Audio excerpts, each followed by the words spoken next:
Ang Adventist Home, Seksyon 7, Pamana ng Panginoon. Kabanata 23, Ang mga bata ay isang pagpapala. Nagplano ang Diyos para sa mga pamilya, siya na nagbigay kay Eva kay Adan bilang katuwang. Nag-order na ang mga lalaki at babae ay dapat magkaisa sa banal na kasal, upang palakihin ng mga pamilya na ang mga miyembro, na pinutungan ng karangalan, ay dapat kilalanin bilang mga miyembro ng pamilya sa itaas. Ang mga anak ay pamana ng Panginoon, at tayo ay mananagot sa Kanya para sa ating pamamahala sa Kanyang ari-arian. Sa pag-ibig, pananampalataya, at panalangin hayaan ang mga magulang na magtrabaho para sa kanilang mga sambahayan, hanggang sa may kagalakan silang makalapit sa Diyos na nagsasabing, Masdan, ako at ang mga anak na ibinigay sa akin ng Panginoon. Ang bahay na walang anak ay isang tiwangwang na lugar. Ang mga puso ng mga bilanggo ay nasa panganib na maging makasarili, mahalin ang isang pag-ibig para sa kanilang sariling kaganhawahan, at sumangguni sa kanilang sariling mga hangarin at kaganhawahan. Nag-iipon sila ng simpatiya sa kanilang sarili, ngunit kakaunti ang maibibigay sa iba.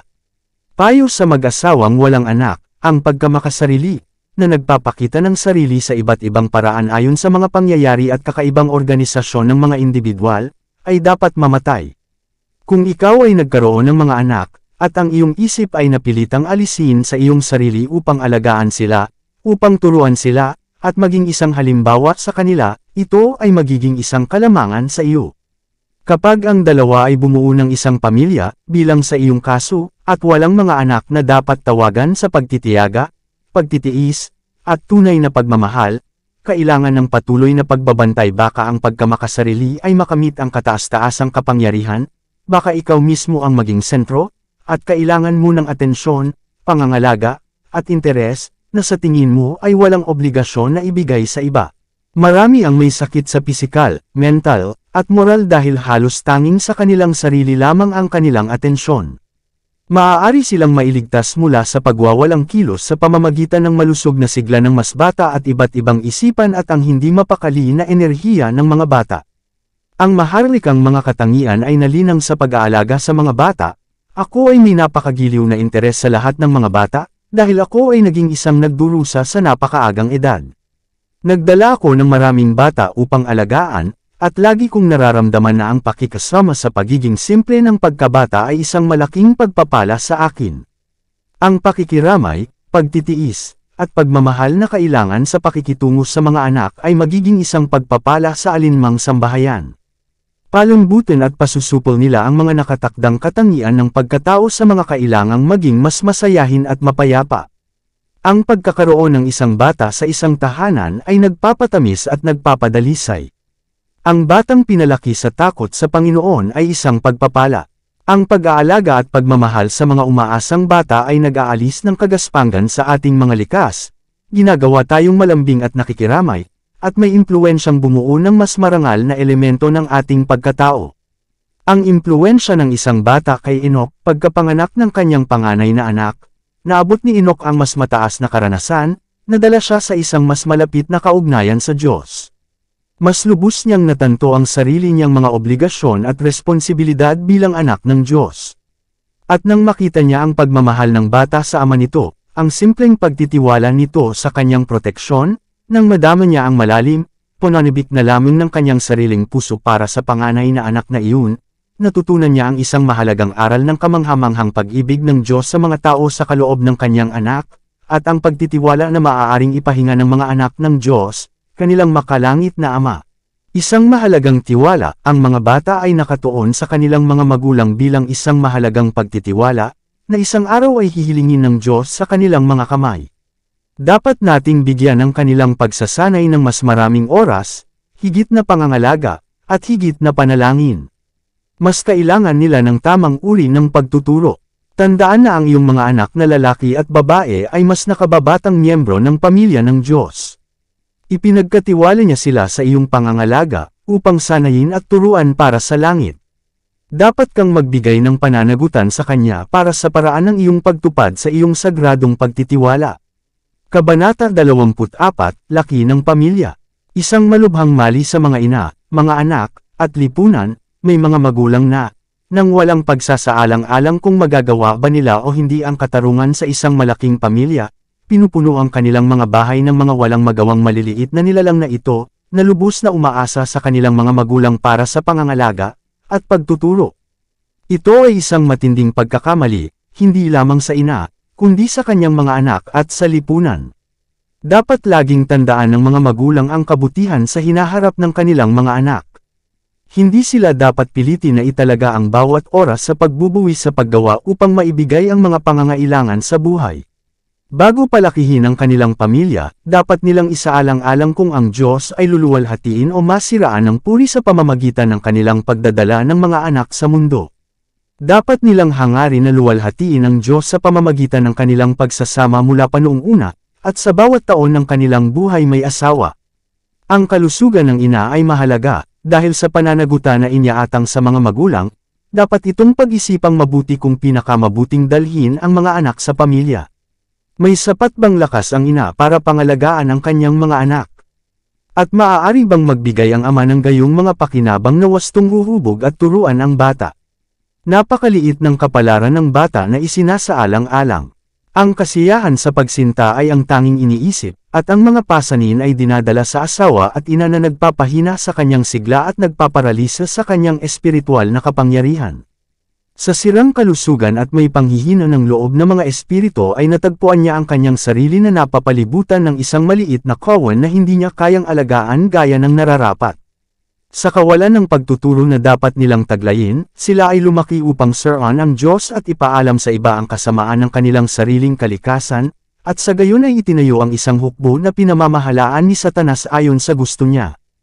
Iba pang mga salik na dapat isaalang-alang, gusto ng Diyos na ang mga magulang ay kumilos bilang mga makatuwirang nilalang at mamuhay sa paraang ang bawat bata ay matuturuan ng wasto, upang ang ina ay magkaroon ng lakas at oras upang gamitin ang kanyang mga kapangyarihan sa pag-iisip sa pagdidisiplina sa kanyang mga anak para sa lipunan ng ang mga anghel.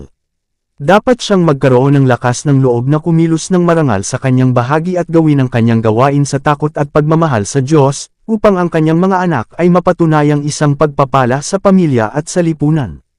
Dapat isaalang-alang ng asawang lalaki at ama ang lahat ng mga bagay na ito upang ang asawa at ina ng kanyang mga anak ay labis na mabuwis at sa gayon ay mawalan ng pag-asa. Dapat niyang tiyakin na ang ina ng kanyang mga anak ay hindi mailagay sa isang posisyon kung saan hindi niya maaaring mabigyan ng hustisya ang kanyang napakaraming maliliit na anak, kaya kailangan nilang umakyat ng walang tamang pagsasanay. Hindi dapat dagdagan ng mga magulang ang kanilang mga pamilya ng mas mabilis kaysa sa alam nila na ang kanilang mga anak ay maaalagaan at mapag-aral. Ang isang bata sa mga bisig ng ina sa bawat taon ay malaking kawalan ng katarungan sa kanya. Ito ay nagpapababa, at kadalasang sumisira, ng kasiyahan sa lipunan at nagpapataas ng kapahamakan sa tahanan. Inaagaw nito sa kanilang mga anak ang pangangalaga, edukasyon, at kaligayahan na dapat madama ng mga magulang na tungkulin nilang ipagkaloob sa kanila. Payo sa mga magulang ng malaking pamilya, ang tanong na sasagutin ninyo ay, nagpapalaki ba ako ng pamilya ng mga anak para palakasin ang impluensya at palakihin ang hanay ng mga kapangyarihan ng kadiliman, o pinalalaki ko ba ang mga anak para kay Kristo? Kung hindi mo pinamamahalaan ang iyong mga anak at hinuhubog ang kanilang mga karakter upang matugunan ang mga kinakailangan ng Diyos, kung gayon ang mas kaunting mga bata doon ay magdusa mula sa iyong depektong pagsasanay ay mas mabuti para sa iyo, sa kanilang mga magulang, at mas mabuti para sa lipunan. Maliban kung ang mga bata ay maaaring sanayin at disiplinahin mula sa kanilang pagkabata ng isang matalino at matalinong ina na matapat at matalino, at namumuno sa kanyang sambahayan sa takot sa Panginoon, hinuhubog ang kanilang mga karakter upang maabot ang pamantayan ng katwiran, ito ay isang kasalanan, para madagdagan ang iyong pamilya. Binigyan ka ng Diyos ng dahilan, at hinihiling niya na gamitin mo ito. Mga ama at ina, kapag alam ninyo na kulang kayo sa kaalaman kung paano sanayin ang inyong mga anak para sa guro, bakit hindi ninyo natutunan ang inyong mga aralin? Bakit patuloy mong dinadala ang mga bata sa mundo upang lumaki ang bilang sa hanay ni Satanas? Nalulugod ba ang Diyos sa palabas na ito? Kapag nakita mo na ang isang malaking pamilya ay bubuwisan ng husto ang iyong mga mapagkukunan, kapag nakita mong ibinibigay nito sa ina ang kanyang mga kamay na puno ng mga anak, at nawala siyang oras na mamagitan sa pagitan ng kanilang mga kapanganakan upang gawin ang gawaing kailangang gawin ng bawat ina, bakit hindi mo iniisip ang siguradong resulta? Bawat bata ay kumukuha sa sigla ng ina, At kapag hindi ginagamit ng mga ama at ina ang kanilang katwiran sa bagay na ito, anong pagkakataon ang ibinibigay sa mga magulang o mga anak upang maging wastong disiplina? Ang Panginoon ay tumatawag sa mga magulang na isaalang-alang ang bagay na ito sa liwanag ng hinaharap na walang hanggang katotohanan. Mga pagsasaalang-alang sa ekonomiya, ang mga magulang, ay dapat na mahinahong isaalang-alang kung anong probisyon ang maaaring gawin para sa kanilang mga anak. Wala silang karapatang magdala ng mga bata sa mundo para maging pabigat sa iba. May negosyo ba sila na maaasahan nila para mabuhay ang isang pamilya para hindi na sila maging pabigat sa iba? Kung wala pa, nakagawa sila ng krimen sa pagdadala ng mga bata sa mundo upang magdusa dahil sa kawalan ng wastong pangangalaga, pagkain, at pananamit. Yaong mga seryosong kulang sa taktika sa negosyo, at hindi gaanong kwalipikadong makisama sa mundo, sa pangkalahatan ay pinupuno ang kanilang mga bahay ng mga bata, habang ang mga lalaking may kakayahang kumuha ng ari-arian sa pangkalahatan ay wala ng mga anak kaysa sa maibibigay nila. Ang mga hindi kwalipikadong alagaan ang kanilang sarili ay hindi dapat magkaroon ng mga anak.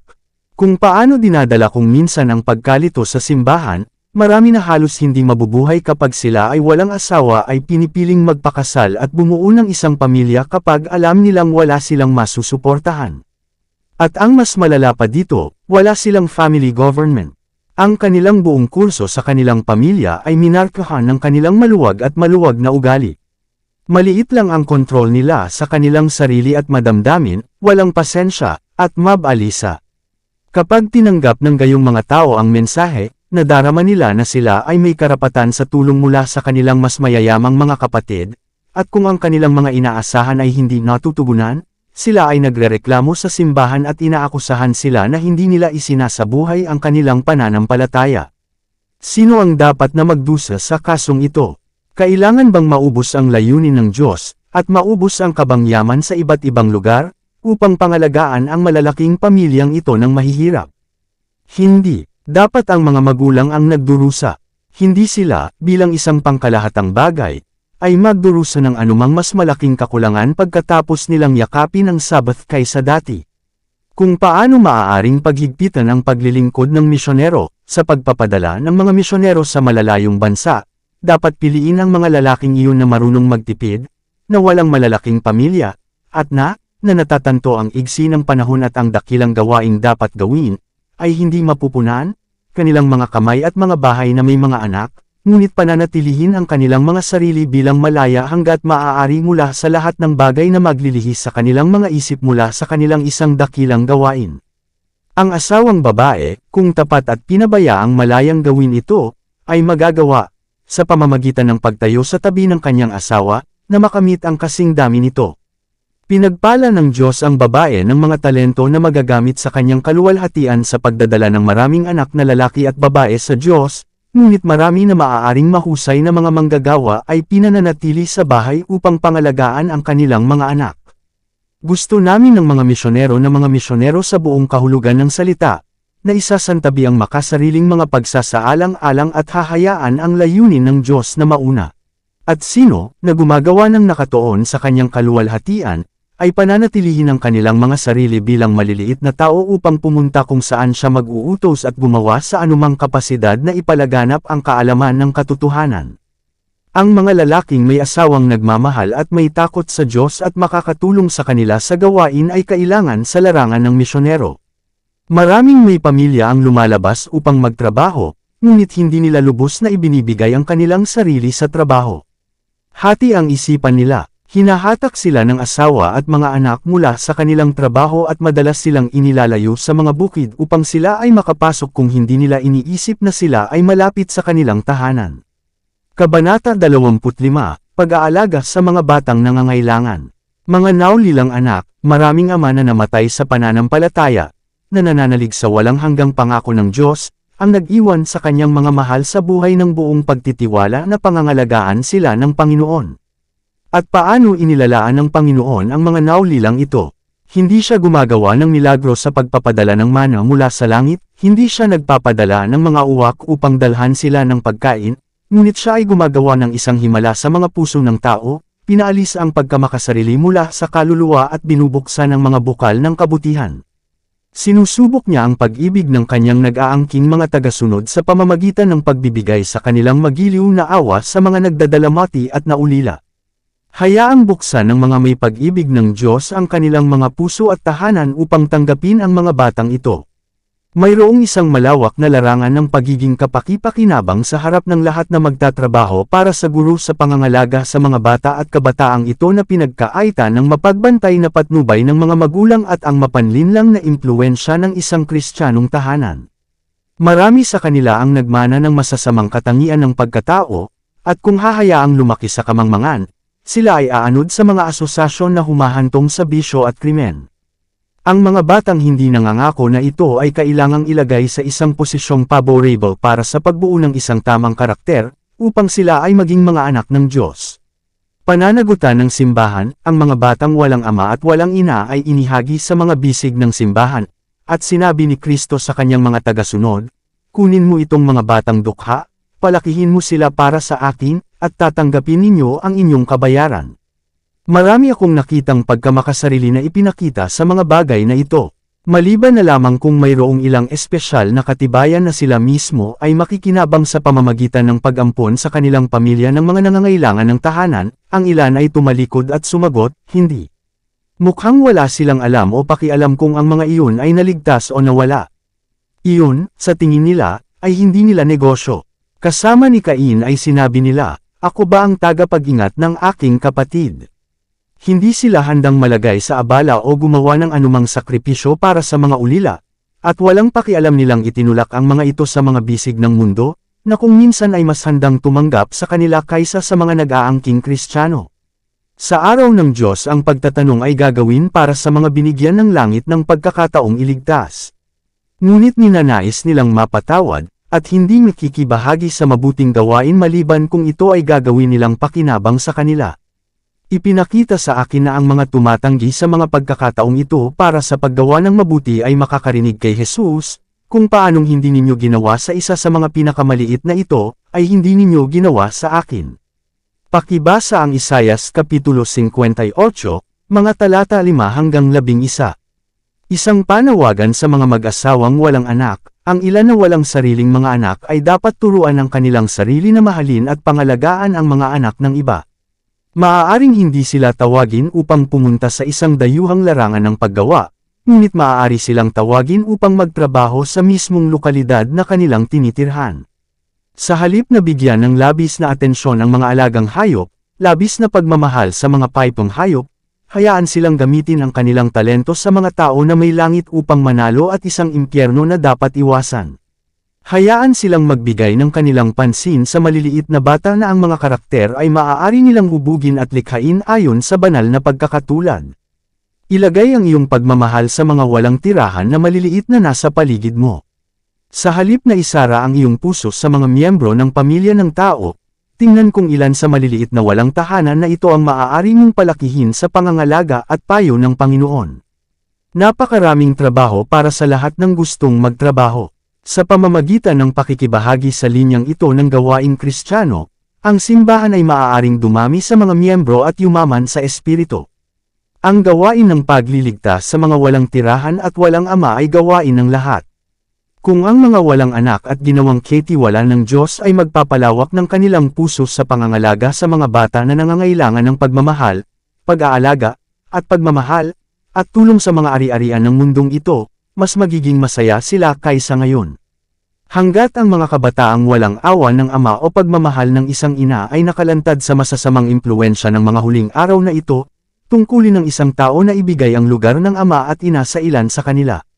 Matutong bigyan sila ng pagmamahal, at pakikiramay. Lahat ng nag-aangking may ama sa langit na inaasahan nilang mag-aalaga sa kanila at sa wakas ay magdadala sa kanila sa tahanan na inihanda niya para sa kanila, ay dapat madama ang isang time na obligasyon na nakaatang sa kanila na maging kaibigan sa mga walang kaibigan at ama sa mga ulila, upang tulungan ang mga balo, at magkaroon ng praktikal na gamit sa mundong ito sa pamamagitan ng pakikinabang sa sangkatauhan. Dapat bang magampo ng mga anak ang mga asawa ng mga ministro? Ang tanong ay itinanong kung ang asawa ng isang ministro ay dapat magampo ng mga sanggol na bata.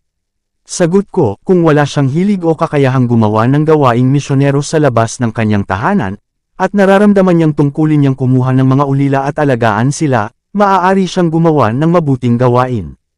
Ngunit hayaan ang pagpili ng mga anak ay gawin muna mula sa mga naiwang ulila ng mga magulang na nangangalaga ng Sabbath. Pagpapalain ng Diyos ang mga lalaki at babae habang sila ay may kusang loob na ibinabahagi ang kanilang mga tahanan sa mga walang tirahan. Ngunit kung ang asawa ng ministro ay maaaring maging bahagi sa gawain ng pagtuturo sa iba, dapat niyang italaga ang kanyang mga kapangyarihan sa Diyos bilang isang Kristiyanong manggagawa. Dapat siyang maging isang tunay na katulong sa kanyang asawa, tinutulungan siya sa kanyang trabaho, pagpapabuti ng kanyang talino, at pagtulong sa pagbibigay ng mensahe. Bukas ang daan para sa mapagpakumbaba, banal na kababaihan, na marangal sa pamamagitan ng biyaya ni Kristo, upang bisitahin ang mga nangangailangan ng tulong at magbigay ng liwanag sa mga kaluluwang pinanghihinaan ng loob. Maaari nilang itaas ang nakayuko sa pamamagitan ng pagdarasal kasama nila at pagturo sa kanila kay Kristo. Hindi dapat italaga ng mga ganyan ang kanilang oras at lakas sa isang walang magawang munting mortal na nangangailangan ng patuloy na pangangalaga at atensyon. Hindi nila dapat kusang loob na itali ang kanilang mga kamay. Open homes to orphans and friendless, hanggat nasa iyong kapangyarihan, gumawa ng tahanan para sa mga walang tirahan.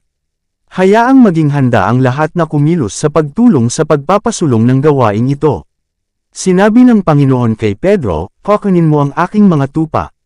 Ang utos na ito ay sa atin, at sa pamamagitan ng pagbubukas ng ating mga tahanan para sa mga ulila ay tumutulong tayo sa katuparan nito. Huwag hayaang mabaigo si Jesus sa iyo. Kunin mo ang mga batang ito at iharap sa Diyos bilang isang mabangong handog. Hilingin ang kanyang pagpapala sa kanila at pagkatapos ay hubugin sila ayon sa utos ni Kristo. Tatanggapin kaya ng ating bayan ang banal na pagtitiwala na ito.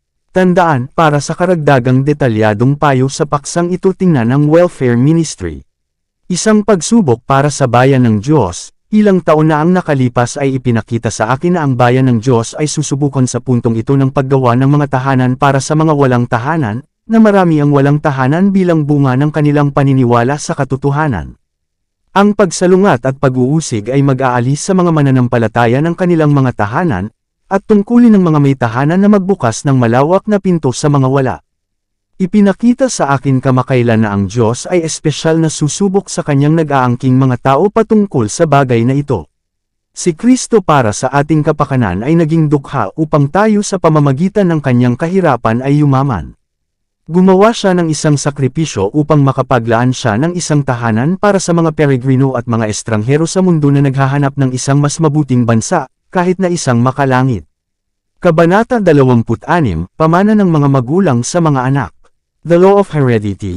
Ang pisikal at mental na kalagayan ng mga magulang ay nananatili sa kanilang mga supling. Ito ay isang bagay na hindi nararapat na isinasaalang-alang. Saan man ang mga ugali ng mga magulang ay salungat sa pisikal na batas, ang pinsalang ginawa sa kanilang sarili ay mauulit sa mga susunod na henerasyon. Sa pamamagitan ng pisikal, mental, at moral na kultura ang lahat ay maaaring maging katrabaho ni Kristo. Malaki ang nakasalalay sa mga magulang. Nasa kanila kung magdadala sila sa mundo ng mga bata na magpapatunay na isang pagpapala o isang sumpa. Kung mas marangal ang mga layunin, mas mataas ang mental at espiritual na mga endowment, at mas mahusay na binuo ang pisikal na kapangyarihan ng mga magulang, mas magiging mabuti ang mga kagamitan sa buhay na ibibigay nila sa kanilang mga anak. Sa paglinang ng kung ano ang pinakamahusay sa kanilang sarili, ang mga magulang ay nagsasagawa ng impluwensya upang hubugin ang lipunan at iangat ang mga susunod na henerasyon. Maraming magulang ang kamangmangan, yaong mga may pananagutan sa pag-aari ng Diyos sa mga kaluluwa at katawan ng mga anak na nabuo sa kanyang larawan ay dapat magtayo ng mga hadlang laban sa sensual na pagpapakasaya ng panahong ito na sumisira sa pisikal at moral na kalusugan ng libo-libo. Kung ang maraming krimen sa panahong ito ay matuntan sa kanilang tunay na dahilan, makikita na ang mga ito ay kakasuhan sa kamangmangan ng mga ama at ina na walang malasakit sa paksang ito. Ang kalusugan at buhay mismo ay isinakripisyo sa nakakalungkot na kamangmangan. Mga magulang, kung hindi ninyo naibigay sa inyong mga anak ang edukasyon na ginagawa ng Diyos na tungkulin ninyong ibigay sa kanila, kapwa sa pamamagitan ng tuntunin at halimbawa, dapat kayong managot sa inyong Diyos para sa mga resulta. Ang mga resultang ito ay hindi makukulong lamang sa iyong mga anak. Aabot sila sa mga henerasyon. Kung paanong ang isang dawag na pinahintulutang tumubo sa bukid ay nagbubunga ng isang ani ng uri nito, ang mga kasalanang bunga ng iyong kapabayaan ay gagawa upang sirain ang lahat na nasa saklaw ng kanilang impluensya. Ang mga kasamaan ng kawalang pagpipigil ay nagpapatuloy, ang marangyang pamumuhay at ang paggamit ng alak ay sumisira ng dugo, nagpapaalab ng mga hilig, at nagbubunga ng lahat ng uri ng sakit. Ngunit hindi dito nagtatapos ang kasamaan. Iniiwan ng mga magulang ang mga karamdaman bilang pamana sa kanilang mga anak. Bilang isang tuntunin, ang bawat hindi mapagpigil na tao na nagpapalaki ng mga anak ay nagpapadala ng kanyang mga hilig at masasamang hilig sa kanyang mga supling, binibigyan niya sila ng sakit mula sa sarili niyang nag-alab at nasirang dugo. Ang kahalayan, sakit, at kahangalan ay naililipat bilang mana ng kabehan mula sa ama patungo sa anak at mula sa henerasyon hanggang sa henerasyon, at ito ay nagdudulot ng dalamhati at pagdurusa sa mundo at hindi bababa sa isang pag-uulit ng pagkahulog ng tao. Gayunpaman, sa halos hindi pag-iisip o pag-aalaga, ang mga kalalakihan at kababaihan ng kasalukuyang henerasyon ay nagpapakasawa sa kawalan ng pagpipigil sa pamamagitan ng paglalasing at sa gayon ay umalis, bilang isang pamana para sa susunod na henerasyon, sakit, mahinang talino, at maruming moral. May dahilan para sa dobleng pag-unawa at pagtitiis. Maaaring pag-aralan ng mga ama at ina ang kanilang sariling katangian sa kanilang mga anak. Maaaring madalas silang magbasa ng nakakahiyang mga aral habang nakikita nila ang kanilang sariling mga di kasakdalan sa kanilang mga anak na lalaki at babae. Habang nagsisikap na supilan at itama sa kanilang mga anak ang namamanang hilig sa kasamaan, ang mga magulang ay dapat tumawag sa kanilang tulong ng dobleng pasensya, tiyaga, at pagmamahal. Kapag ang isang bata ay nagsiwalat ng mga maling katangian na minana nito mula sa kanyang mga magulang, dapat ba nilang salakayin ang pagpaparami ng kanilang sariling mga depekto? Hindi. Hayaang maingat na bantayan ng mga magulang ang kanilang sarili, na nagbabantay laban sa lahat ng kagaspangan at kagaspangan, baka ang mga depektong ito ay muling makita sa kanilang mga anak. Ipakita ang kaamuan at kahinahunan ni Kristo sa pakikitungo sa mga suwail na maliliit. Laging tandaan na natanggap nila ang kanilang kabuktutan bilang mana mula sa ama o ina. Pagkatapos ay tiisin ang mga bata na nagmana ng iyong sariling katangian. Ang mga magulang ay dapat na lubos na magtiwala sa kapangyarihan ni Kristo na baguhin ang mga hilig sa mali na nailipat sa kanilang mga anak. Pasensya na mga ama at ina. Kadalasan ang iyong nakaraang kapabayaan ay magpapahirap sa iyong trabaho. Ngunit bibigyan ka ng Diyos ng lakas kung magtitiwala ka sa Kanya. Makitungo ng matalino at magiliw sa iyong mga anak. Dito nagtatapos ang seksyon 7, Kabanata 23 hanggang Kabanata 26. Para updated ka sa susunod na seksyon ay huwag kalimutang mag-like at mag-subscribe at mag-follow sa ating channel Renilab TV. Maraming salamat po.